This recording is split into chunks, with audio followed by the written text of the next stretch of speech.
Yes we are live now. Hello friends, this is Himanshi and welcome to let's learn. Discuss करेंगे EVS को completely revise करेंगे CTET के लिए paper 1। Content का भी कुछ हिस्सा जो महत्वपूर्ण है और पेडागोजी ऑलमोस्ट 15 में से 10 आप एक सेशन से ला सकते हैं। मतलब मैं कहूँ तो कुछ 30 में से बहुत ज़्यादा हवाई बातें ना करते हुए अगर आपका पेपर फेवरेबल रहता है, आपके पक्ष में रहता है, तो हो सकता है आप 25 भी ले आएँ, और फेवरेबल नहीं रहता है तब भी आप 20 तक गेन कर पाएंगे। उसका रीज़न एक ही है कि आपकी पेडागोजी अच्छी हो जाएगी। तो 15 में से आप कोशिश कीजिए ज़्यादा से ज़्यादा स्कोर कर पाने का। जो भी मेन पॉइंट्स हैं वो हम डिस्कस करेंगे, उसके बाद कंटेंट के जो मेन पॉइंट्स हैं वो हम डिस्कस करेंगे। तो कुल मिलाकर के एक सेशन में कंप्लीट रिवीजन होगा और कोशिश रहेगी कि आप अच्छे से अच्छा स्कोर भी करें और समझ में आए। सबसे बड़ी बात, अगर समझ में नहीं आया तो स्कोर तो ऑब्वियसली नहीं होगा। रट करके स्कोर जाने के लाने के समय जो है वो अब जा चुके हैं, है ना, ढल चुके हैं वो जमाने जब रट करके स्कोर हो पाए, स्पेशली सीटेट जैसे एग्जाम में जहां रटंत विद्या चलंत नहीं है। चलिए फिर कंटिन्यू करें। आपकी आज्ञा हो तो बताइए। सभी को गुड इवनिंग, नमस्कार, राम राम, सत श्री अकाल, अस्सलाम वालेकुम, what ever you feel connected with. Start करेंगे। बहुत बढ़िया, गुड इवनिंग। बिल्कुल सोए बिना सेशन देखना है, प्रैक्टिकल अप्रोच रखेंगे, बहुत ज़्यादा थियोरेटिकल बातें हम करते नहीं हैं, है ना। चलिए आ जाइए एक बार। आवाज़ नहीं है? अच्छा, मतलब हम तो नूब हैं, हमें तो पता ही नहीं है कि आवाज़ है कि नहीं है, हैं? चेक करो एक बार, कभी म्यूट करके देख रहे हो? देखो एक बार, सब ठीक है ना? ऑडियो वीडियो सब क्लियर ही होगा मेरे ख्याल में, सब क्लियर होगा। चलें कंटिन्यू करें।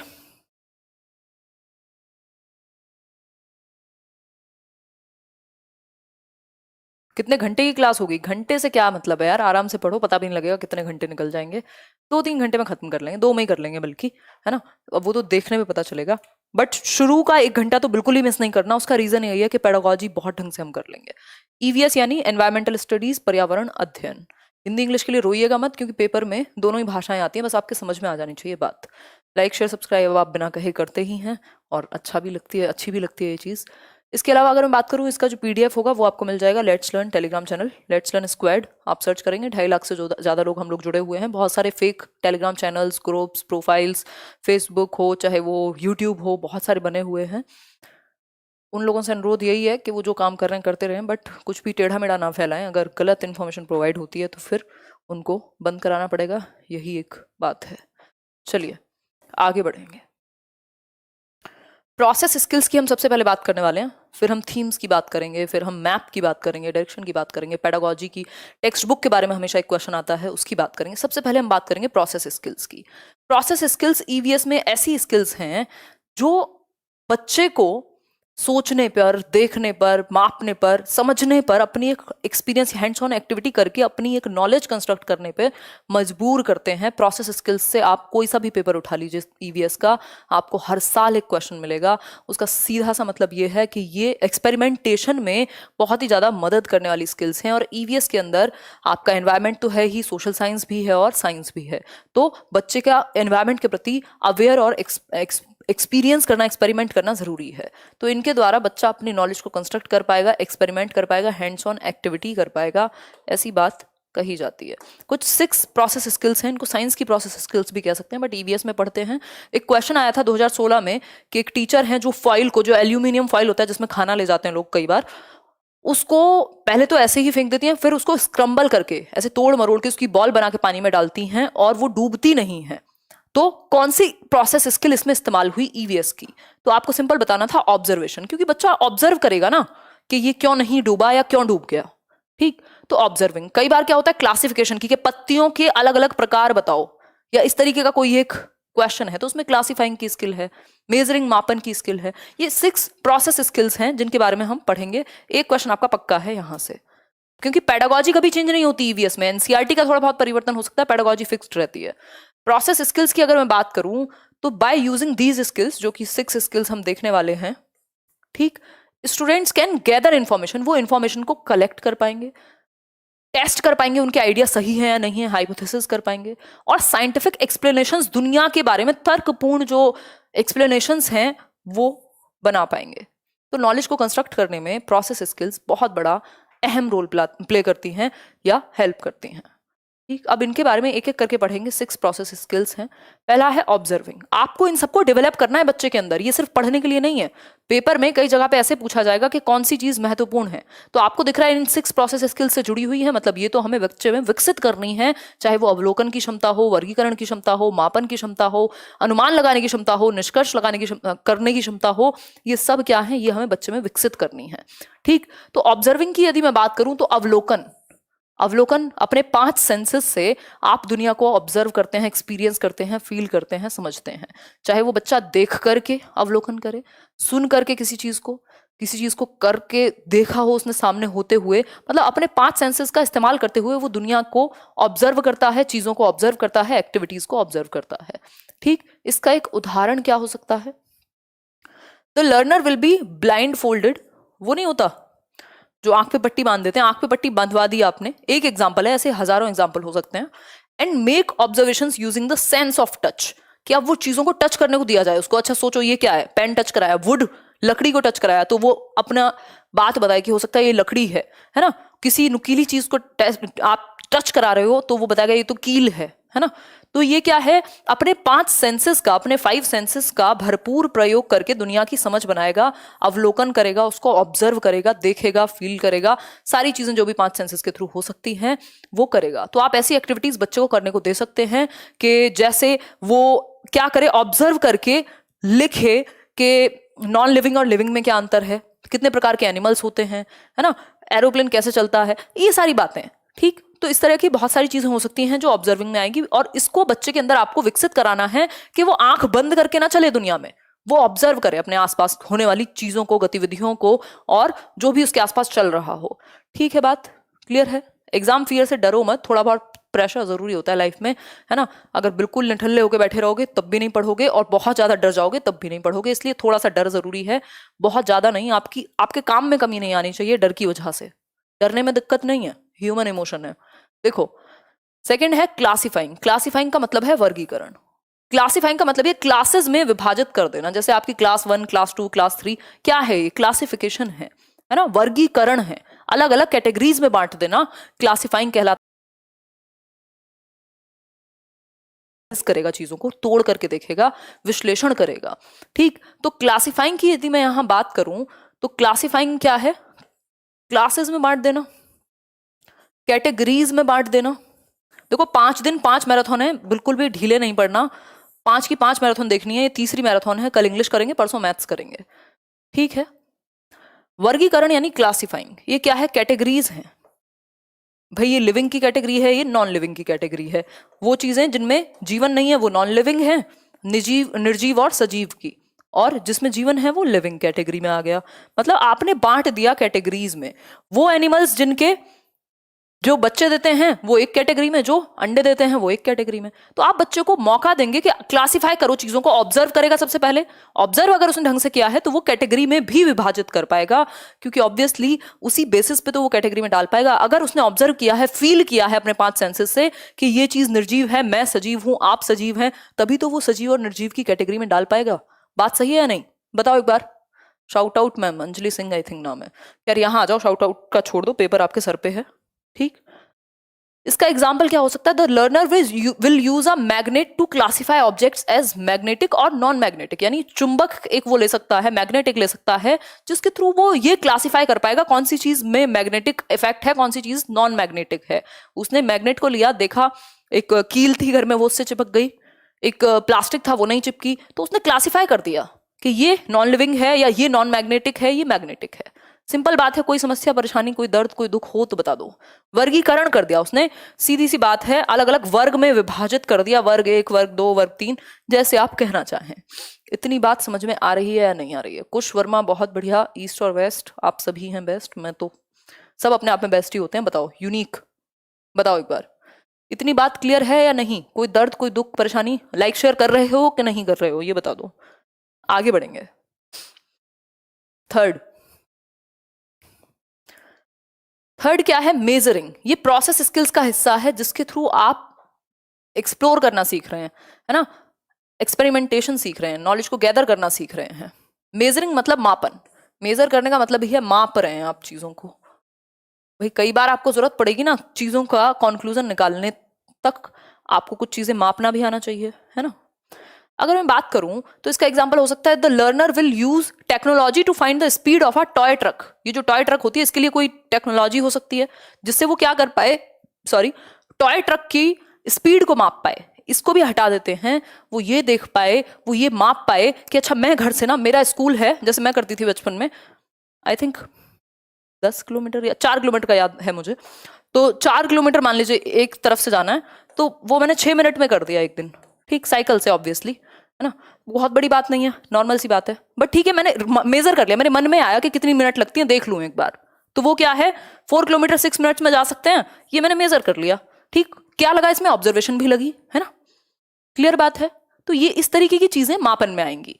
ये आप देख सकते हैं कि मान लीजिए कोई बच्चे, किसी बच्चे के पिताजी आ रहे हैं कहीं ट्रेन से या फ्लाइट से, तो वो कब चली और कब पहुंची, इसके बीच में अंतर कितना है, उसको वो माप सकता है, ठीक है, इतनी बात क्लियर है। मतलब बेसिकली उसके अंदर मापन की स्किल जागे, वो यूनिट्स में मेजर भी करना सीख पाए चीजों को, इसी को हम मेजरिंग कह रहे हैं। क्लियर हो गई बात। तो इसको भी विकसित करना है आपको बच्चे में, ताकि वो थोड़ा कैलकुलेटिव या तर्कपूर्ण भी बने, उसके अंदर लॉजिक भी आए। कम्युनिकेटिंग यानी संप्रेषित कर पाए अपनी बात को, कम्युनिकेट कर पाए, संप्रेषित कर पाए। अब जो एक्सपेरिमेंट उसने किया, जो ऑब्जर्वेशन उसने की, जो क्लासिफिकेशन उसने किया, जो मेजरिंग उसने की, उसको अगर वो डिस्कस ना कर पाया तो नॉलेज का विस्तार कैसे होगा। अगर मैं ये सिर्फ पढ़ के छोड़ देती या सिर्फ पेपर देके सीटेट निकल गया, बात खत्म, और कभी आप लोगों के साथ डिस्कशन ना होता, शेयरिंग ना होती, तो शायद हम लोग आज यहां ना खड़े होते, लाखों लोगों का एग्जाम नहीं निकलता सीटेट का, है ना, लाखों लोगों को पेडागोजी में आगे मदद ना मिलती, केवीएस से लेकर के और बाकी जगह पर। तो डिस्कशन जरूरी है और शेयरिंग जरूरी है, कम्युनिकेशन जरूरी है, ठीक। The learner will discuss possible errors with other classmates. जो गलतियां हुई हैं वो भी आप डिस्कस कर सकते हैं, जरूरी नहीं है हमेशा सफलताएं ही डिस्कस की जाती हैं, है ना। जो गलतियों से आपने सीखा है वो भी आप डिस्कस कर सकते हैं। एक बच्चे ने कोई एक्सपेरिमेंट किया, उसमें कुछ गलतियां हुई थी, एक सक्सेसफुल हो गया, तो उसके साथ साथ उसने एरर्स को भी क्या किया, डिस्कस किया। तो डिस्कशन या कम्युनिकेशन जरूरी है किसी भी एक एक्सपेरिमेंट के ऊपर, किसी भी एक घटना या भी। तो आप क्लासरूम में डिस्कशन को बढ़ावा देते हैं, आप चर्चाओं को बढ़ावा देते हैं। ऐसा आपने थ्रू आउट ईवीएस की टेक्स्ट बुक या एनसीईआरटी समरी को पढ़ते हुए देखा होगा कि बच्चों के ग्रुप डिस्कशंस को, तभी तो एनसीएफ भी कह रहा है ना, आप क्या कराएंगे, ग्रुप डिस्कशन कराएंगे। आप बेसिकली पीयर लर्निंग, एक दूसरे के साथ, वो एक दूसरे को साथी समूह में सीखना, जो उनकी एज के बच्चे हैं उनके साथ अगर डिस्कशन नहीं होगा तो नॉलेज का निर्माण कैसे होगा, ठीक है। तो ग्रुप लर्निंग, कोलैबोरेशन, कोऑपरेटिव, ये सब बहुत अच्छी बात है कि बच्चा एक दूसरे को मदद करके, एक दूसरे का सहयोग करके सीखे, अपनी बात को संप्रेषित करना वो सीख जाए, सिर्फ अपने तक ही ना रखे। आगे बढ़ेंगे, क्वेश्चन नंबर, मतलब प्रोसेस स्किल नंबर 5, इनफरिंग। इनफरिंग का मतलब क्या है, निष्कर्ष निकालना। आपने अनुमान, एक तरीके का आपने अपना कंक्लूजन ड्रॉ कर लिया, अनुमान भी इसको कहना सही नहीं होगा, नहीं तो फिर आपको नेक्स्ट स्किल में कंफ्यूजन हो जाएगी। बारिश आ गई क्या, यस, बहुत बढ़िया। वैसे इतनी ठंड है और बारिश आ गई, कोई बात नहीं, खैर। देखिए, लेट्स लर्न माय स्पिरिट, बहुत बढ़िया। इनफरिंग यानी निष्कर्ष निकालना, कंक्लूड करना। निष्कर्ष क्या निकला, आपने कोई भी एक एक्सपेरिमेंट किया, फाइनली उससे निकल के हाथ में क्या आया, ये भी तो आपको जानना जरूरी है कि नहीं। एग्जाम्पल क्या होगा इसका, for example the learner will write a conclusion. उसने मान लो कोई एक्सपेरिमेंट रन किया, in the end of each investigation उसको जानने को कहा गया था कि देखो कौन से पौधे जो हैं वो किस तरीके से काम करते हैं, बहुत सारी चीजें हो सकती हैं जो अपने एनवायरमेंट में उसको आपने देखने को कहा हो। उसके बाद उससे कंक्लूड कराएंगे कि अच्छा तुम्हें क्या समझ आया इस घटना को देखते हुए, अच्छा इसका सॉल्यूशन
इन्फरिंग और प्रिडिक्टिंग, यानी अवलोकन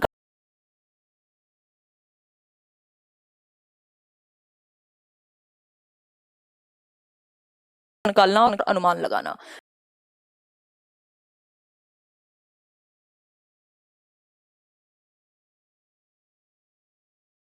जरूरत पड़ सकती है।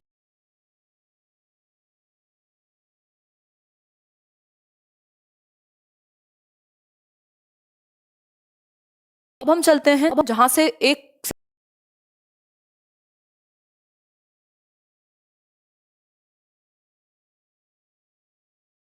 इट इज याद रख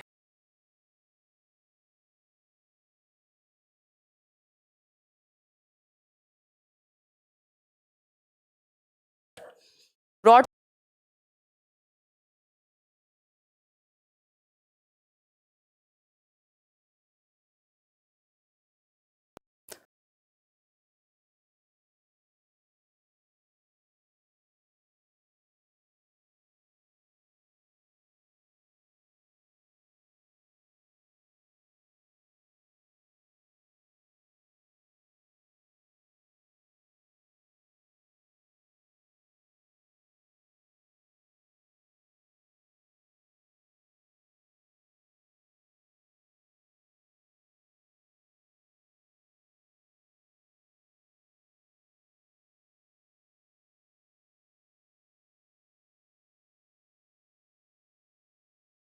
कहाँ जाएगा पड़ोस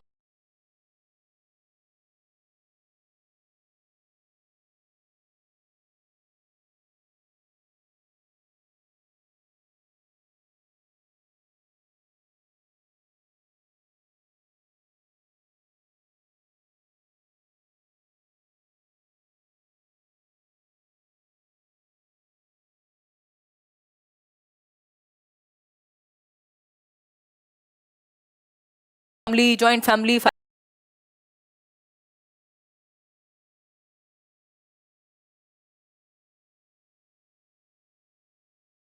कनेक्ट नहीं।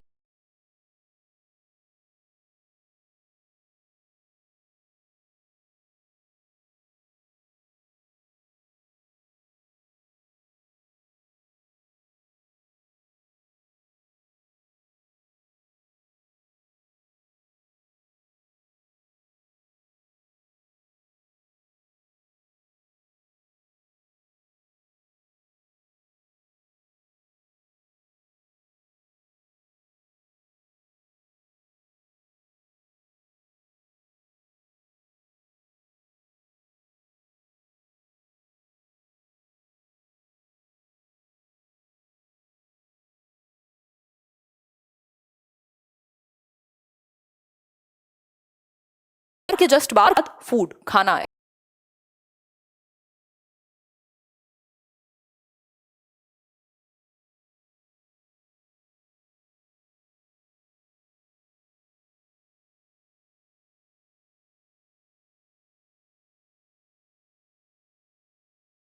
कंजर्वेशन कैसे जरूरी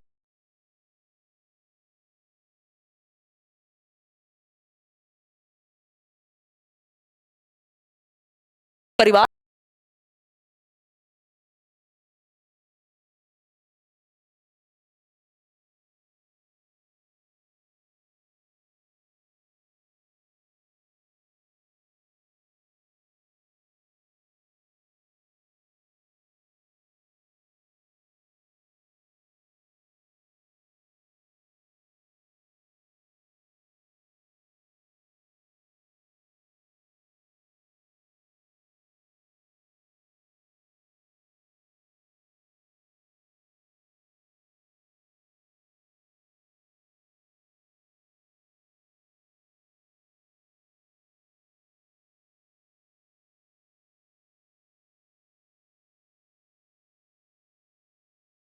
का है आपका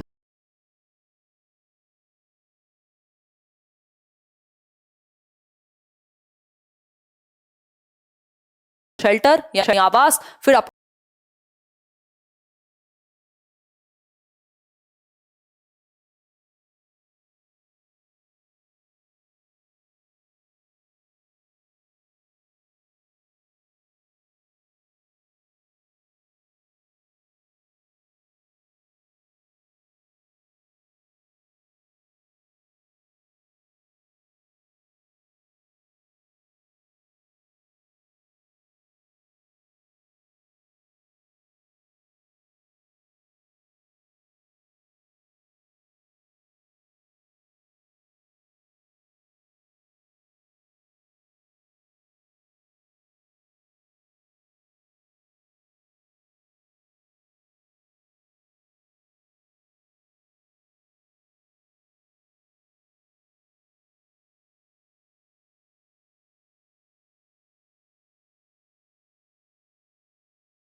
एनवायरमेंट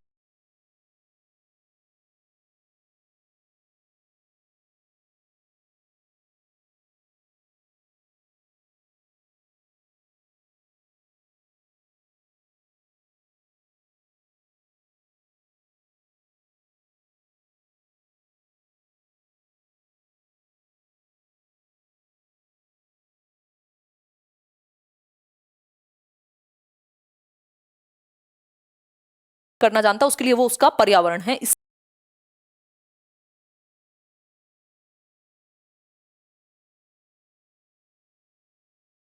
को ये साइंस का टॉपिक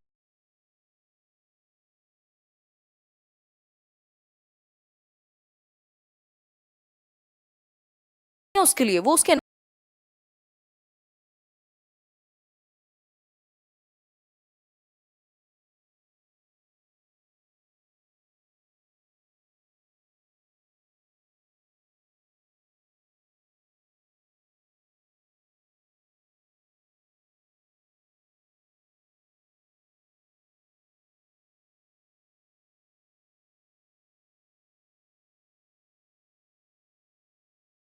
अगर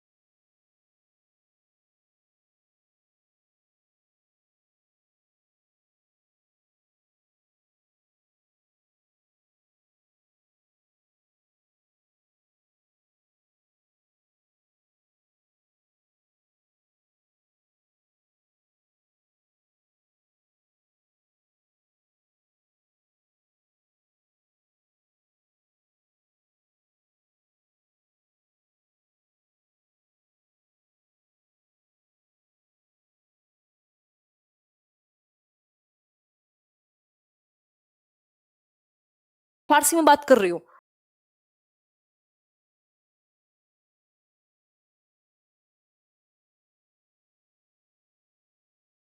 मेरी हिंदी में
जाएंगी और इसके अंदर, इसके ट्रंक में जो तना होता है ना पेड़ का, उसमें पानी को स्टोर कर लिया जाता है। लोग इसमें पाइप लगा के भी पीते हैं, ऐसा भी आई थिंक हमने कहीं पढ़ा था, बताइएगा। बिहू फेस्टिवल कहाँ का है? असम का है, ठीक। और डांस कहाँ होगा? ये भी असम में ही होगा, ठीक। यहाँ पे लोग माघ बिहू को सेलिब्रेट करते हैं 14 और 15 को, जनवरी के, या फिर first second of SMEs calendar में, ठीक है बात। आगे बढ़ेंगे। भेला घर बनाते हैं लोग, किससे? बांस से। कहाँ पे? असम के अंदर। और पोचमपल्ली जो है, Muktapur village is in Pochampally district. Pochampally कहाँ है? डिस्ट्रिक्ट है। यहाँ की कुछ चीज फेमस है वो आप बता दीजिएगा। साड़ियाँ, आंध्र प्रदेश के अंदर आता है ये, ठीक। जो ट्रेडिशन है पोचामपल्ली के, वो वीविंग है, टॉय मेकिंग है, परफ्यूम प्रोडक्शन है, जो कि हमने अभी परफ्यूम प्रोडक्शन, कन्नौज भी फेमस है, ये भी हमने सुना था, ठीक। कुछ जगह वहाँ के नाम से फेमस हो जाती हैं, जैसे कुल्लू के शॉल्स, मधुबनी की पेंटिंग्स, असम की सिल्क और कश्मीरी एम्ब्रॉयडरी फेमस है। आबू धाबी कहाँ है? यूएई में, इसकी कैपिटल है, ठीक। और वहाँ क्या चलता है बता दीजिएगा? दिरहम, ठीक। वहाँ की जो करेंसी है। पेट्रोल सस्ता है पानी से आबू धाबी में। और डेट पाम्स भी वहाँ मिलते हैं, जो खजूर हैं। ल्यूटेनेंट कमांडर वहीदा प्रिज्म की हमने कहानी सुनी थी, ये पहली महिला बनी थी परेड को लीड करने वाली। और ये थन्ना मंडी डिस्ट्रिक्ट से हैं, जम्मू एंड कश्मीर के। एक परेड में 36, अब 26 जनवरी आ रहा है, परेड होगी ना, 36 कमांड्स होती हैं। ये पहली महिला थी जिन्होंने परेड को लीड किया। अब एक और चीज देख लीजिए, जो तिब्बतन है, इसको भोती लैंग्वेज भी कहते हैं। तिब्बतन भाषा को भोती लैंग्वेज भी कहते हैं, भोती भी कहा जाता है। और ये कहाँ बोली जाती है भोती भाषा? झूले झूले कह सकते हैं, जिसमें हम वेलकम को हमने पढ़ा है, लद्दाख में बोली जाती है, ठीक है बात। मदर, भोती लैंग्वेज में मदर को आमाले कहा जाएगा और फादर को आबाले कहा जाएगा, ठीक है। लद्दाख अगर आप मैप पे देखना चाहें यहाँ पर है, ठीक है। आगे बढ़ेंगे।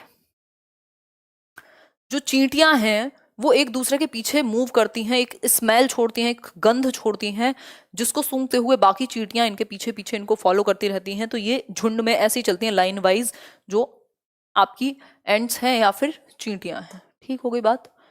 आगे बढ़ेंगे। A silkworm can find its female worm from many kilometers away by her smell।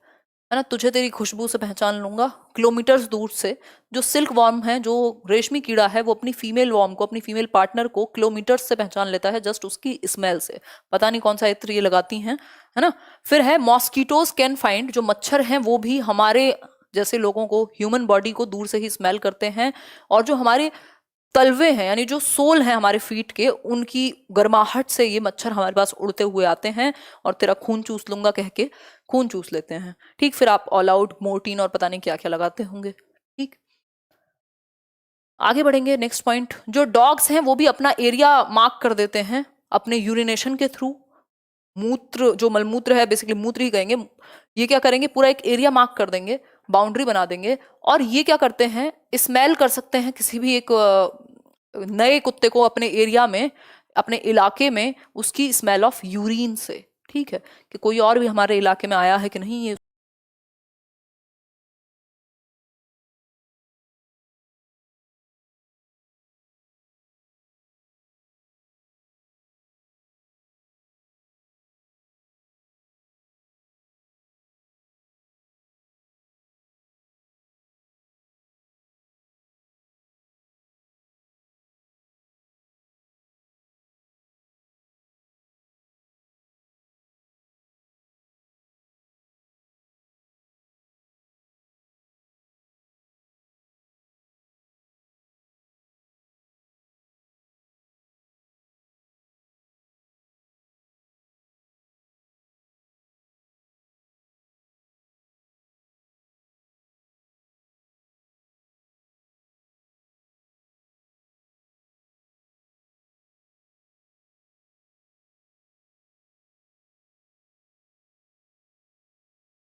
Animals रात को जगते हैं उनको क्या है, बहुत कम दिखाई देता है या ब्लैक एंड व्हाइट में ही दिखाई देता है। जैसे उल्लू है, ये रात को जगता है तो इसको सिर्फ दो ही कलर दिखाई देंगे, ब्लैक एंड व्हाइट, है ना, यानी ब्लैक एंड व्हाइट टीवी की तरह इनकी आंखें बन गई हैं।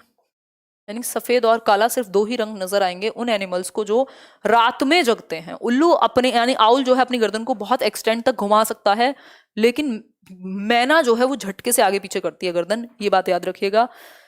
वो बर्ड्स हैं उनके ईयर स्मॉल होते हैं और होल्स होते हैं इनके फीदर्स से, जैसे इसके जो ये फर है, जो पंख है, इनसे ढके हुए रहते हैं बर्ड के कान, ठीक है, होल होते हैं छोटे छोटे, और ये जो फीदर्स हैं, ये जो पंख हैं, ये इनको गर्माहट भी देते हैं और उड़ने में मदद भी करते हैं।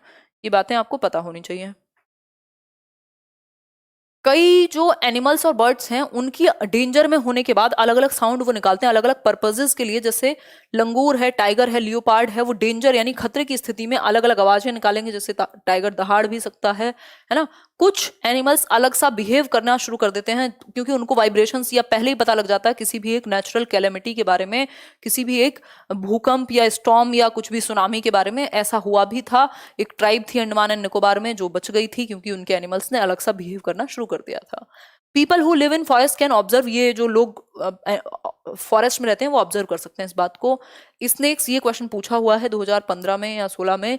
स्नेक्स जो हैं, सांप जो हैं, वो डेफ एंड डम्ब होते हैं, बहरे होते हैं, सॉरी डेफ होते हैं, डम्ब नहीं होते हैं, ठीक है, ये बहरे होते हैं। ये बीन की आवाज से नहीं, वाइब्रेशंस से आते हैं। जो मूवीज में दिखाया जाता है वो गलत है। जो वाइब्रेशंस हैं ग्राउंड पे, जैसे आप चल रहे हैं तो आपके पैर कुछ वाइब्रेट, कुछ तो हलचल हो रही होगी, उसको ये फील करते हैं, ना कि सुनते हैं। आवाज इनको सुनाई नहीं आती, है ना। आप सांप के बारे में बात कर रहे हो, सांप आपके सामने, और आप किसी से कह रहे हो देखो इसको मारूंगा, तो भाग नहीं जाएगा, उसको समझ में नहीं आता, उसके कानों में सुनाई नहीं देता। बट अगर आप चलेंगे तो वो वाइब्रेशन फील कर लेगा। ठीक, किसने किसको सजेस्ट किया? स्लॉथ, आज मैं स्लॉथ बन गई थी क्योंकि मैं 12 घंटे सोई थी बहुत ही टाइम के बाद, मेरी तबीयत अच्छी नहीं थी तो मैंने रेस्ट किया। ठीक, 12 घंटे तो बिल्ली सोती है ना एक दिन में, आप सभी लोगों को बताया ही था। स्लॉथ एक भालू जैसा दिखने वाला एनिमल है बट भालू नहीं है। 17 घंटे सोता है एक दिन में, ठीक है, 17 घंटे सोता है, एक ट्री पे उल्टा लटक के सोता है, अपसाइड डाउन, और 40 साल की उम्र में लगभग 8 पेड़ बदलता है। मतलब 5 साल तक एक पेड़ पे रहेगा, उसकी पत्तियां खाएगा, और जब वो खत्म हो जाएंगी तो दूसरे पेड़ पे चला जाएगा। हफ्ते में एक बार ये नीचे उतर के आता है अपने आप को रिलैक्स करने के लिए, उल्टा सोता है पेड़ पे लटक करके, और उसी पेड़ की पत्तियों को ये खाता है। इस बात को याद रखिएगा। अब स्लीप की बात हो ही रही है, सोने की, कई लोगों को तो नींद आ भी रही होगी, बेचारे जगे हुए होंगे क्लास की वजह से, है ना। देखो, अगर मैं स्लीप की बात करूं तो लिजार्ड्स जो हैं, जो छिपकलियां हैं, वो डीप स्लीप में चली जाती हैं मस्त सोने पूरे एक सीजन के लिए। जैसे ठंड में छिपकलियां नजर नहीं आती तो हम कह सकते हैं सोने गई हैं, ठीक है। काउ स्लीप्स अराउंड 4 आवर्स, जो आपकी गाय है वो भी 4 घंटे सोती है। पाइथन, जो स्नेक नहीं होता पाइथन, 18 घंटे सोता है। जिराफ जो है वो सिर्फ 2 घंटे सोएगा, बेचारा इतना बड़े शरीर के साथ सो नहीं पा रहा। जो कैट है वो 12 घंटे सोती है, ठीक है, 12 घंटे सोती है कैट आपकी। ये बात आप याद रखेंगे या नहीं याद रखेंगे? बिल्कुल याद रखेंगे, ये क्वेश्चन आया हुआ है, इसको हल्के में मत लेना, आपको याद होने चाहिए यार्स। अब टाइगर की बात हो रही है। जो टाइगर है बहुत ही अलर्ट एनिमल है। टाइगर हमसे 6 गुना बेहतर देख सकता है। अभी हम बात कर रहे थे ना, वो एक डिफरेंट बात थी कि जो बर्ड्स हैं वो 8 मीटर, मतलब बहुत दूर से देख लेती हैं चीजें। यहाँ बात दूसरी है, यहाँ बात हो रही है हमसे बेहतर रात को देख लेता है टाइगर, 6 गुना बेहतर। ठीक, जो टाइगर के विस्कर्स हैं, वो जो मूछें हैं उसकी हल्की हल्की, वो बहुत सेंसिटिव होती हैं। वो पत्तियों के खड़खड़ाने और किसी के चलने की आवाज के बीच भी फर्क कर लेती हैं, इसलिए वो अपने टारगेट को, अपने प्रे को, अपने शिकार को अंधेरे में भी ढूंढ लेता है क्योंकि वो बहुत अलर्ट है। जो रसलिंग ऑफ लीव्स हैं, यानी पत्तियों खड़खड़ाने और किसी के चलने में आवाज को पहचान लेगा। टाइगर के कान अलग अलग डायरेक्शन में मूव करते हैं, चारों तरफ से उसको आवाजें सुनाई दे सकती हैं, इतना अलर्ट है वो। अलग अलग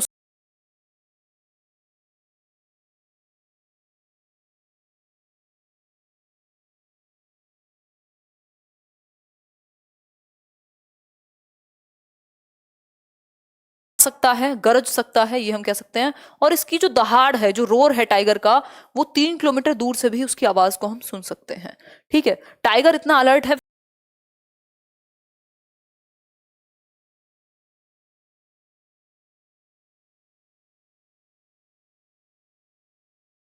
येगा।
ये क्वेश्चन पूछा गया है 4 ही प्रकार के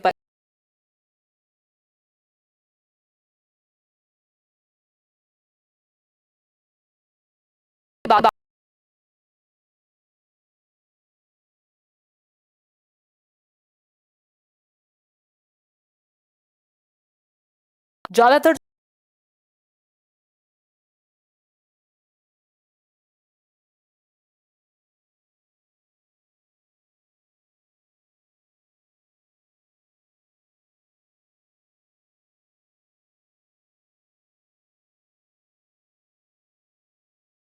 सुखाने के लिए छन्नी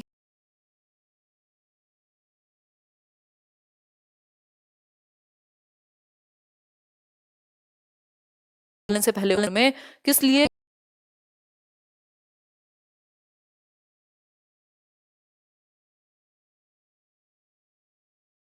बड़ा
है अयोध्या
का ये आपको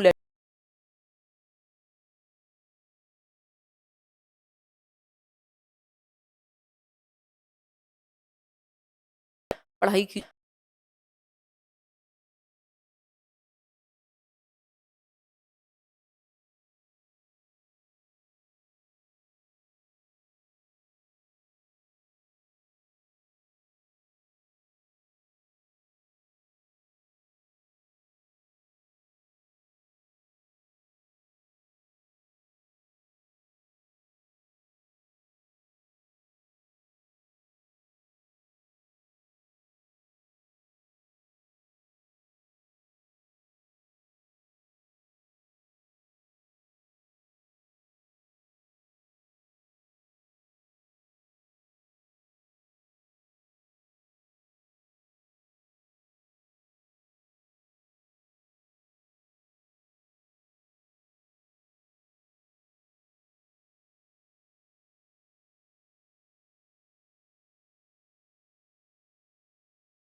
देखो गिलहरी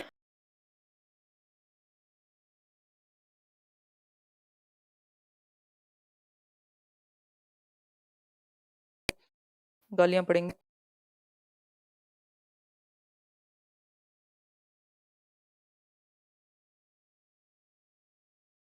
कल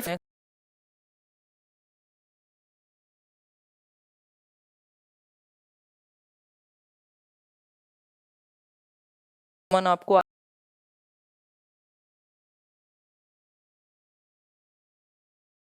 है ना 300 कल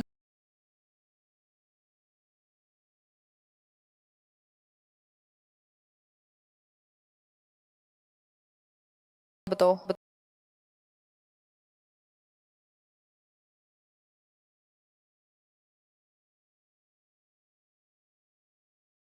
चलिए आप सभी का